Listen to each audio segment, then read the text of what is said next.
আপুনি যদি সৰকাৰি ঘৰৰ জিও টেকিং কৰা নাই এতিয়ালৈকে আপুনি কৰিব পাৰিব আৰু এতিয়া অসম চৰকাৰে এদিনৰ পিছত এদিনকৈ সময়সীমা বঢ়াই গৈ আছে জিও টেকিং কৰাৰ আপোনালোকৰ 27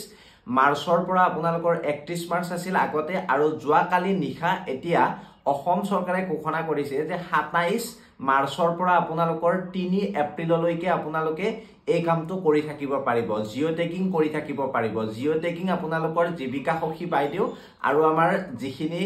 মানে আত্মসহায়ক গোট আছিল সেইখিনি কৰাৰ দায়িত্ব দিছিল আৰু নিজাববীয়াকৈ কৰাৰ এটা কথা কৈছিল তাৰ বাবে অনদেখা পোৰ্টেলটো খুলি দিম বুলি কৈছিল অসম চৰকাৰে কিন্তু এতিয়ালৈকে যেহেতু খুলি দিয়া নাই তাৰ বাবে আপোনালোকৰ 3 এপ্ৰিললৈকে সময়সীমাটো বৃদ্ধি কৰিছে যদি কাৰোবাৰ ঘৰত জীৱিকা সখী বা আত্মসহায়ক গোটৰ মহিলা নেজাই জিও টেকিং কৰিব তেতিয়া আপোনালোকে নিজে সেই পোৰ্টেলটোৰ জৰিয়তে আবেদন কৰিব পাৰিব বা আপোনালোকে জিও টেকিংটো কৰি ল'ব পাৰিব গতিকে নিজে জিও টেকিং কৰাৰ সুবিধা যেহেতু দিছে বহুতে ভাল হ'ব আৰু অনদেখা পোৰ্টেলটো এতিয়ালৈকে খুলি দিয়া নাই খুলি নিদিয়াৰ বাবে হয়তো সময়সীমাটো বঢ়াই দিছে তেওঁলোকৰ হয়তো কাম চলি আছে গতিকে আপোনালোকে এই ভিডিওটো কেনেকুৱা পালে কমেন্ট কৰিব আৰু এই ভিডিওটো শেয়াৰ কৰি দিবলৈকে নেপাহৰিব গতিকে ধন্যবাদ জয় অসম।